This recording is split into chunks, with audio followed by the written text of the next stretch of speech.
Praise the lord. పాఠం ఏమిటంటే దేవుని సన్నిధికి రావడం ముఖ్యం కాదు, దేవుని సన్నిధి మనలోనికి రావాలి. Praise the Lord. అందరూ దేవుని సన్నిధికి వస్తారు, కానీ వారి మనసు ఆలోచన ఎటో దేవునితో వాడుకున్న ఆ సంబంధం, ఆ సన్నిధి అనుభవించే స్థితి వారికి ఉండదు.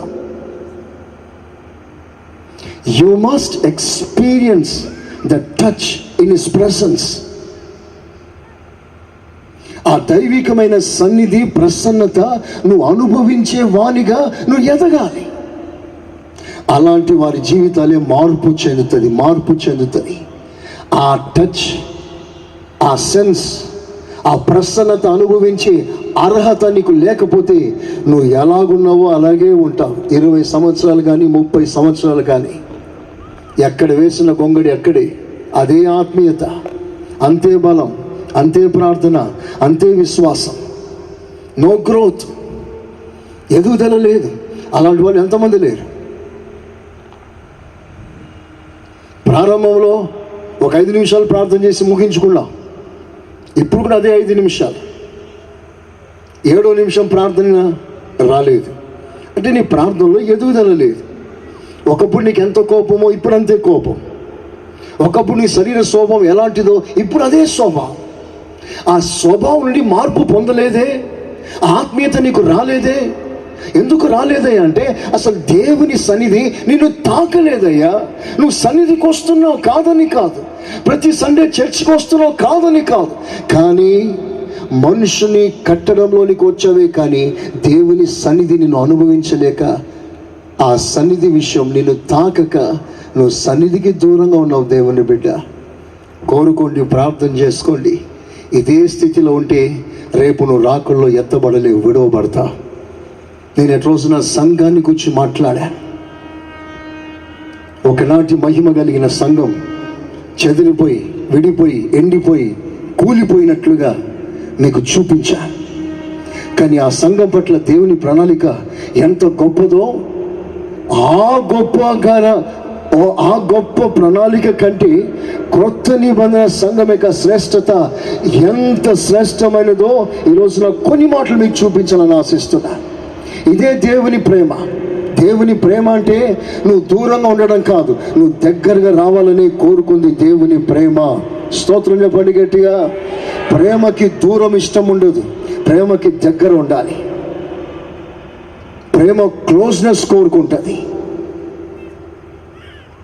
ప్రేమ ఆప్యాయత కోరుకుంటుంది. ప్రేమకు ఎడబాటు ఉండకూడదు, ప్రేమకి దూరం ఉండకూడదు. ఎన్ని బాధలైనా దేవుడు నిన్ను మరలా తన దగ్గర చేర్చుకోవటానికి ఒక అద్భుతమైన ప్రణాళిక సంఘము కొరకు దేవుడు సిద్ధపరిచాడు. ఆ ప్రణాళికను ఒకసారి మీకు చూపిస్తాను. హగ్గయి పుస్తకం 2వ అధ్యాయం, హగ్గయి పుస్తకం 2వ అధ్యాయం 9వ వాక్యం.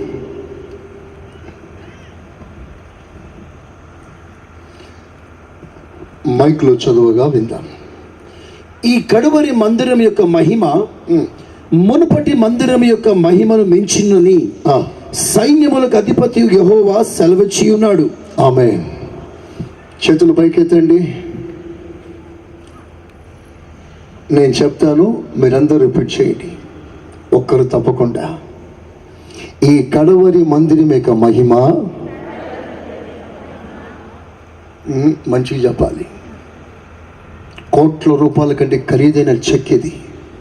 సంతోషంగా పొందండి. ఈ కడవరి మందిరం యొక్క మహిమ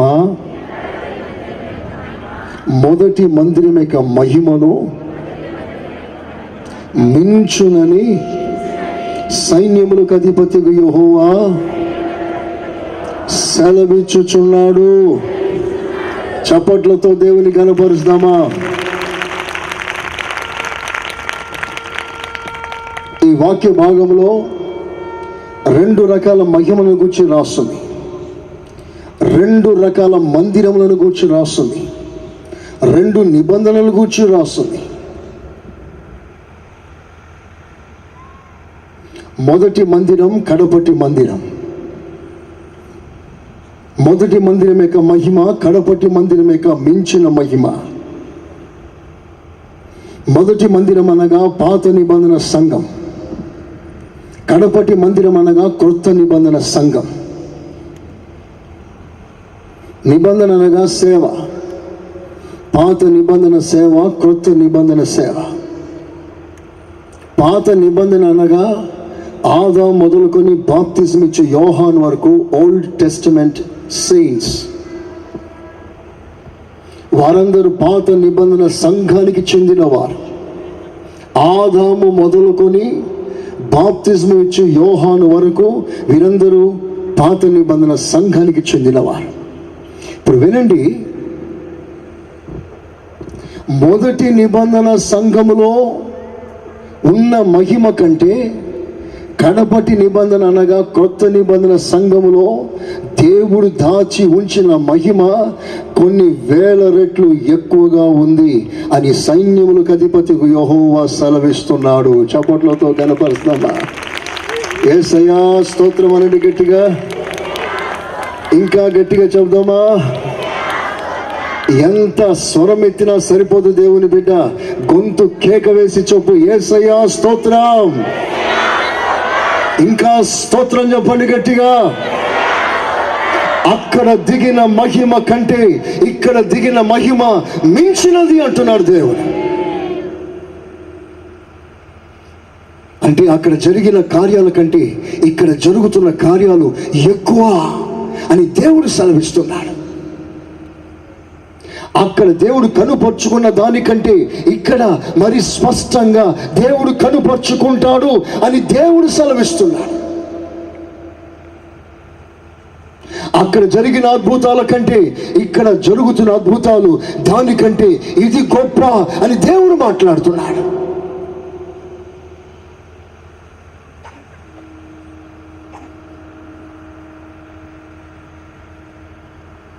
అక్కడ జరిగిన కార్యాల కంటే ఇక్కడ జరుగుతున్న కార్యాలే మరింత శ్రేష్టమైనది అని యెహోవా సెలవిస్తున్నాడు. యేసయ్యా స్తోత్రం. మీ హృదయాలు తెప్పరిల్లునట్లుగా కొన్ని మాటలు చెప్తాను. ప్రభునందు ఆనందించండి దేవుని సంగమా, ప్రభునందు ఆనందించండి. నువ్వు కోట్లు ఇచ్చినా ఈ అనుభవం నీకు రాలేదు. దేవుని మహాకృప, ఆయన ఆశ్చర్యమైన ప్రేమను బట్టి ఒక అద్భుతమైన మహిమ, వారి కంటే అధికమైన మహిమ దేవుని నెత్తి మీద పెట్టాడు కిరీటముగా. యేసయ్యా స్తోత్రం అని చెప్పు గట్టిగా. అక్కడ ఏం జరిగింది అసలు? అక్కడ కంటే ఇక్కడ మరింత శ్రేష్టమైన మహిమ అని ఏ విషయంలో ప్రభు మాట్లాడుతున్నాడు? ఇంతకీ ఆ మహిమ ఎలాంటిది? అక్కడ జరిగిన కార్యాలు ఎలాంటివి?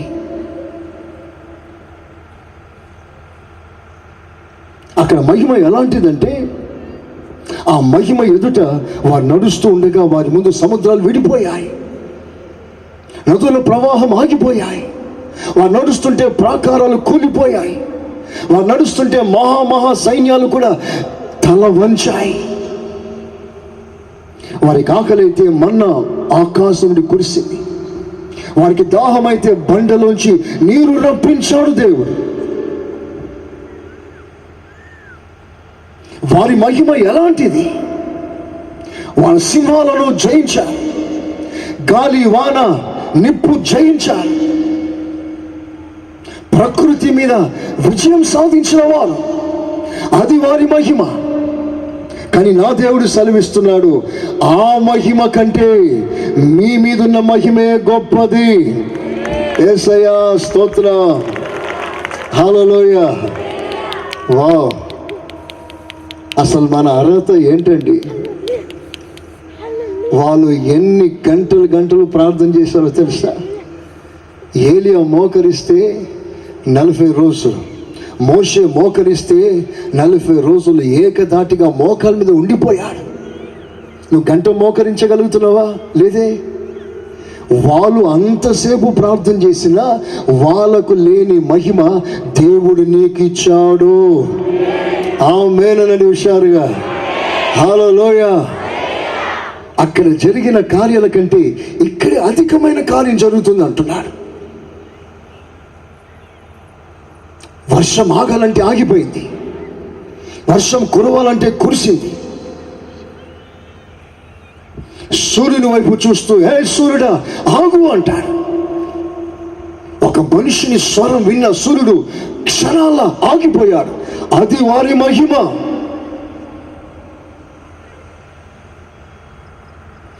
ఎంత ప్రచండమైన మహిమ కలిగిన ఆనాటి సంఘము కంటే ఈనాటి సంఘంపై ఉన్న మహిమ గొప్పది అని దేవుడు మాట్లాడుతున్నాడు.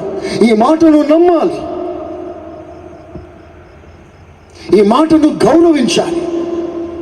ఎందుకంటే సెలవిస్తున్నది ఒక నరుడు కాదు, సైన్యములకు అధిపతియగు యెహోవా. చేతులెత్తి ఆమేననండి గట్టిగా.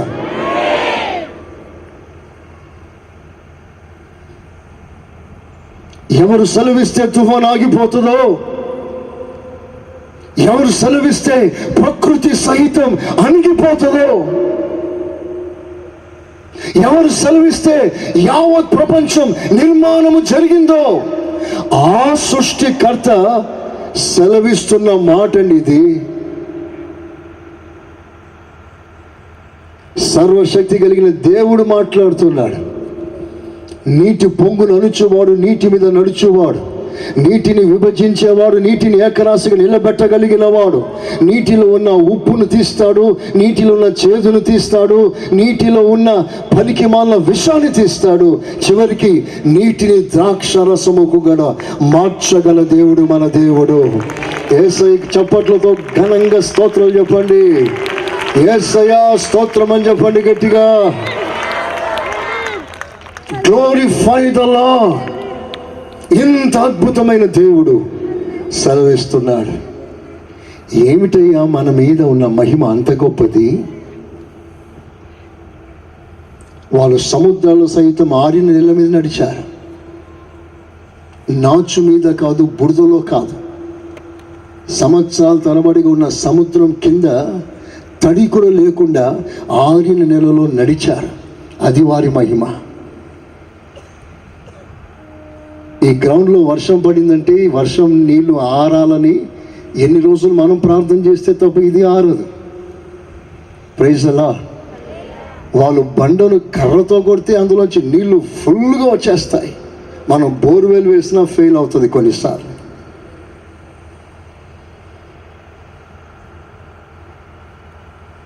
వారు నడుస్తుంటే స్ట్రీట్ లైట్లన్నీ నడిచేయండి వాళ్ళతో. స్తోత్రం చెప్పండి గట్టిగా. మనకు స్ట్రీట్ లైట్ అలాగే స్థిరంగా ఉంటాయి, రోడ్ల మీద పెద్ద లైట్లు అట్లా ఉండిపోతాయి. కానీ వాళ్ళు నడుస్తుంటే వాళ్ళతో పాటు లైట్లు నడిచాయి.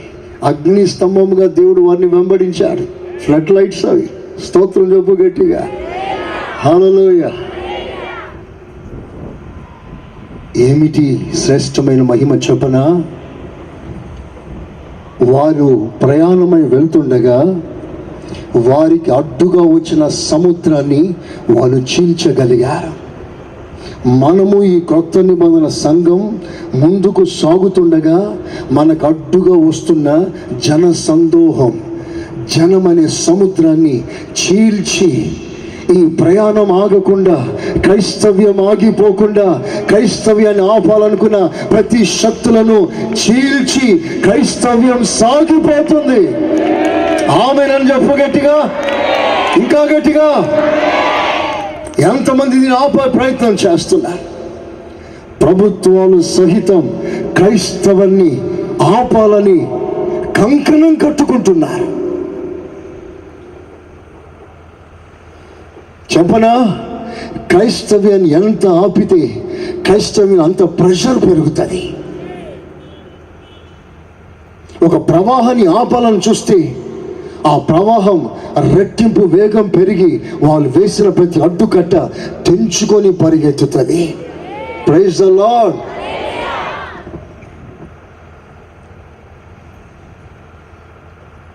ఆది నుండి క్రైస్తవ్యం లేకుండా చేయాలని శతప్రయత్నాలు చేసిన చరిత్ర కలదు మనకు. లక్షలు లక్షల మంది క్రైస్తవుని చంపేసి క్రైస్తవ్యమే లేదు అని ప్రకటించుకున్న సందర్భాలు కూడా ఉన్నాయి.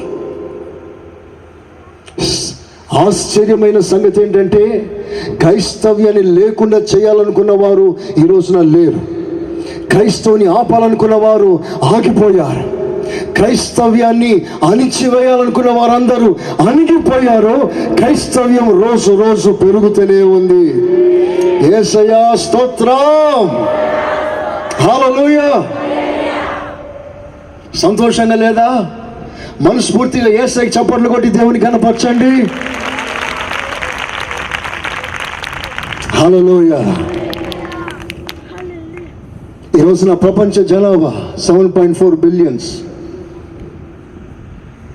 740 లక్షల మంది ప్రజలు జనాభా ప్రపంచం యావత్తు. ఈ 7.4 బిలియన్స్లో 700 కోట్ల 40 లక్షల జనాభాలో 33% క్రైస్తవులని గవర్నమెంట్ ప్రకటించింది. స్తోత్రం చెప్పు గట్టిగా. 33% క్రిస్టియానిటీ, 33% క్రిస్టియానిటీని గవర్నమెంట్ ప్రకటించిన సెన్సస్ ఇది. అంటే గవర్నమెంట్ దృష్టికి రాని క్రైస్తవ సంఘాలు ఎన్నిక,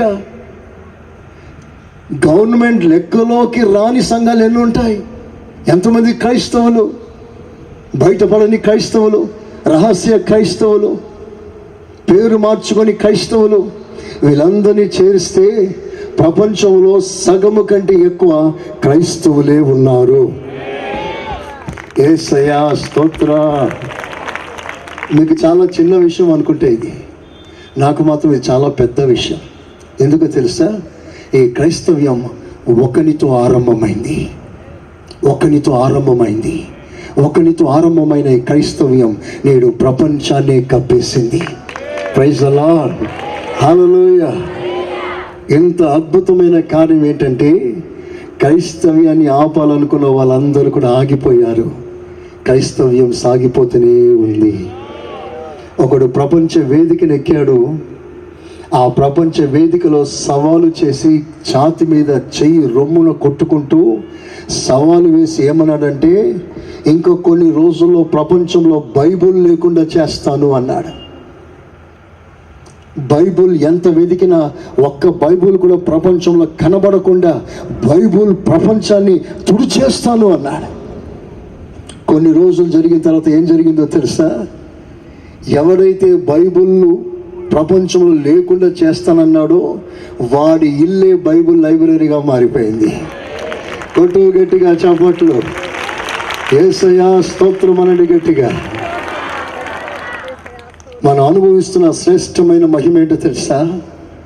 వాళ్ళు బండలోంచి నీరు తాగితే మనం బండ అనబడుతున్న క్రీస్తులోంచి నీళ్లు తాగుతున్నాము. వారు మన్నా తింటే మనం జీవ ఆహారాన్ని తింటున్నాము. వారిది రాతి మీద రాసిన పరిచర్య అయితే మనది గుండెల మీద రాసిన పరిచర్య. వాళ్ళది మరణకరమైన పరిచర్య, మనది జీవం గల పరిచర్య. వాళ్ళది తగ్గిపోయే మహిమ, మనది అంతకంతకు పెరిగే మహిమ. వారు ఆ మహిమతో ఒక దేశాన్ని సంపాదించారు. మనం ఈ మహిమలో ప్రపంచాన్ని సంపాదిస్తున్నాము. చెప్పండి గట్టిగా ఆమేన్, హల్లెలూయా. ఇది మన మీదున్న శ్రేష్టమైన మహిమ.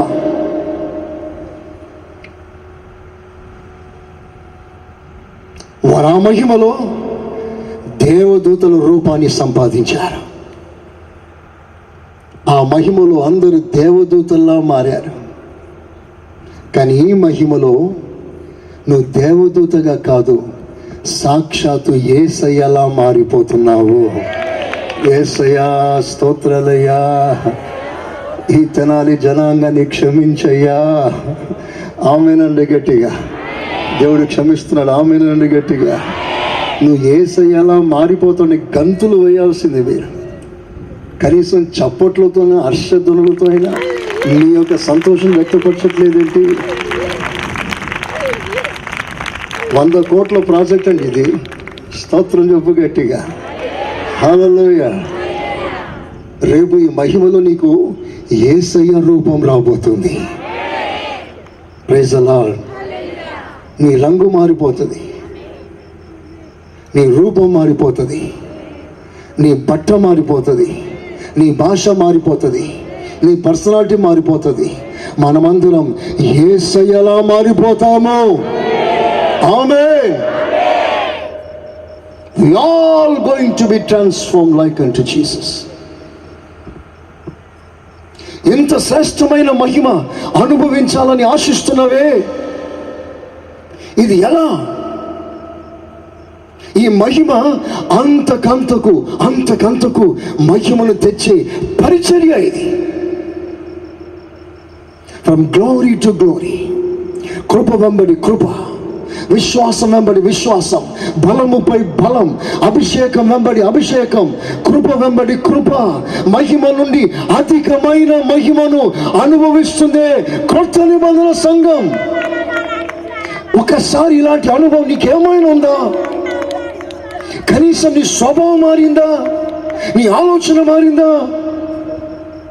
వినండి, ఆదిలో దేవుడు మానవునికి తన వస్త్రం ఇచ్చాడు, his own garments. దేవుడు ఏ బట్ట వేసుకున్నాడో అదే బట్ట, మహిమ బట్ట నీకు ఇచ్చాడు.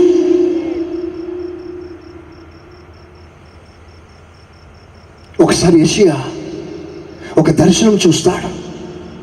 ఆ దర్శనంలో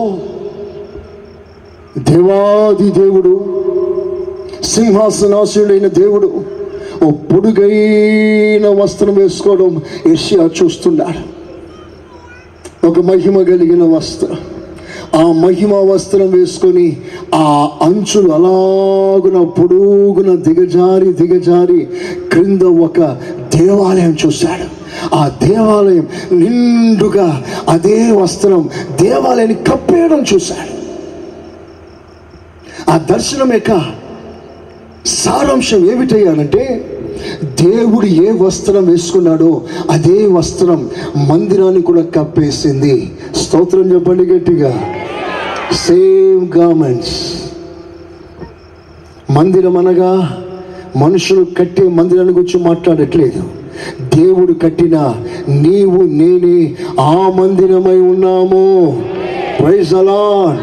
ఇప్పుడు దేవుని యొక్క ప్రణాళిక, దేవుని యొక్క ఆశయం, దేవుని యొక్క అపారమైన కోరిక ఏమిటయ్యానంటే, ఆయన ఏ వస్త్రం వేసుకున్నాడో సంఘం అదే వస్త్రం వేసుకోవాలి.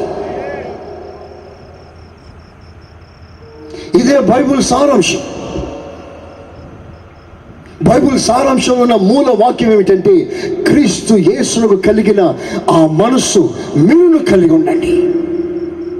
వస్త్రం అంటే స్వభావం, స్వభావం అంటే మనస్తత్వం, డివైన్ నేచర్. క్రొత్త నిబంధన సంఘంలో అడుగు పెట్టావా?